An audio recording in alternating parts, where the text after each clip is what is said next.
as you see right here behind us, we are checking out another bike today, and this time it's a little bit different. It is the Santa Cruz Blur. This one comes in a couple different models, and this is the Blur XC. And what that means, it's going to be a little bit shorter travel, teeny bit of a geometry change, and then lighter weight part spec, pretty much all around. So this is the new 2022 Blur XC from Santa Cruz. It is the 100mm travel bike. It has a nice lightweight frame to it, one of the lightest Santa Cruz has made. This thing fully built without pedals, comes in at 26 and a little bit pounds, which is pretty impressive for any dual suspension bike, especially right out of the gate without any changes to it. It is fully tubeless right off the bat, as with most kind of higher end bikes now. Comes with the nice, fairly lightweight Sram GX. Nothing wrong with this one. It's fast shifting, it works really well, really easy to upgrade in the future because it has the XD driver, so super tunable to go all the way up to the XX1 stuff or switch out to the GX axis. Really nice that way. Being a race bike, it does come with just the dual piston brakes, just a level TL. Still good stopping power to them, obviously compared to many of the bikes we look at, which are a bit more down country based. They are kind of on the lighter side of things, but that does save a lot of weight. And generally speaking, you don't need that longer duration of power because it's a cross-country bike. You might be going more up-down as opposed to just down for 25 minutes straight. It also comes with RockShox's new twist and release full lockout, so that locks out both the front and rear suspension on the fly. Makes for a really easy way to actually lock it out and actually gain the benefits more all the time, kind of. It actually allows you to gain the benefits of locking out your suspension in a really easy way. Normally, you just have manual switches on both the shock and the fork, and it's actually a little bit difficult to, do that. And especially if you're in a race, you don't have time to kind of flick a switch, reach down, make sure you hit it in the lock. You've got to keep that power on. This, you just twist and it is locked out. Like I said, it is a 100mm travel, so they are both running the RockShox SID. On the rear, it is the SID Lux Select Plus. Quite the mouthful there. So that's a nice lightweight, but still their race kind of shock, so it's a very lightweight, efficient travel. On the front, it is the SID SL Select Plus with the remote lockout. Just makes for a fantastic kind of setup. Both matching sets, both lightweight, both work really well. If you're looking for a bike that is fast rolling, really knows how to attack corners, the tires on this are the Aspen from Maxxis. A really nice choice. They are a very fast rolling tire, but with the high volume kind of choice, they actually grip really well. You can really play with that tire pressure depending what track you're on, race or trail. You can really lower it down and still get a lot of bite out of this as well. If you crank it up, it's going to be a super fast rolling tire. Overall, it does come with the EXO casing, so it is more durable, so you could even go lighter weight and faster tires. But for everyone around here, this normally where you want to lean is a bit more durability. If you were trying to win the race of the season, potentially switch down to a lighter weight one, but then you're still risking a higher chance.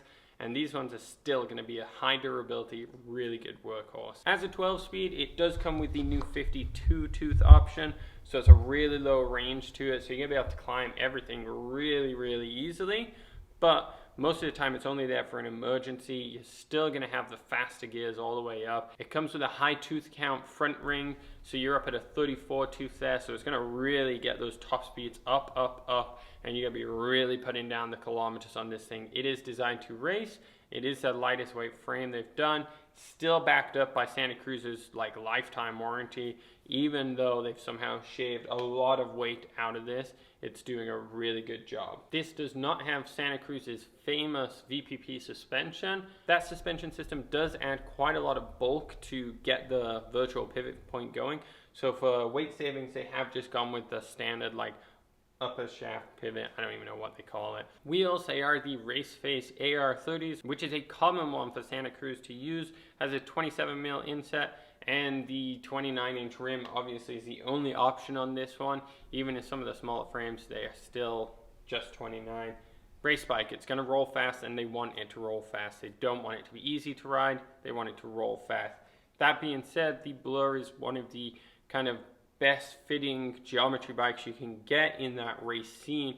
you are still not leaning so far over that it's going to be a super uncomfy position. They've managed to find this perfect balance of just slack enough, but really it's a pretty steep setup, slacker seat tube. It's actually going to roll really fast. It's designed to go fast and be very easy to do that with it. So this bike is definitely for someone into fast-paced racing. This isn't your casual trail bike. They do have the Blur Trail for that. This one is going out for getting KOMs, really hammering a trail, or doing a bit more of the kind of hybrid style riding, which a lot of people are starting to do now, which is including like gravel riding, where you got to put in a lot higher kilometers over a bigger distance, and lots of it is like longer distance gravels, fire road climbs, things like that, where you want that rolling speed to be really high. You look at like Payson McElsven, the Trek rider, he does that kind of stuff where he's doing 150k races. Even things like the 30 Kanza, it's a race which a gravel bike's really fast in, but in occasions, similar races, maybe not the Kanza, similar races like that where the long distances, they actually go over some pretty rough technical terrain. Something like this is going to be a really fast one. If you're riding from your town all the way to a trail system, 15, 20k away, hitting the trails as fast as possible, still want to do all the descents and climbs really well, and then ride home. This is where you've got to look, because it's actually going to roll fast.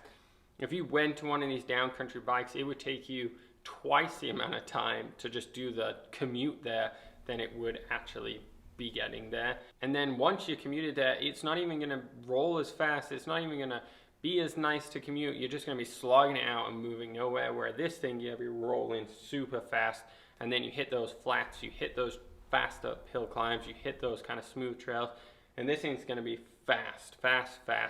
You compare it to the Bronson in a similar base level. I mean, they started the R spec, this starts at the S spec, but the Bronson is over 30 pounds. This one's closer to 26. So you literally nearly 5 pounds of weight just gone, which is pretty insane. That's going to keep your acceleration up. It's going to make you fatigue less when climbing. That alone is a huge factor. You put on all the other details like the smaller forks, the smaller shock. It's going to work a lot more efficiently in the tighter, smaller bumps, roll over things faster, and that's what it's designed for. So if you're looking for a bike where you're trying to get higher kilometers, cover the distance fast, and you have a bit of everything all around, this might be the bike you're looking for. That cross-country racer style, this is definitely the bike for you.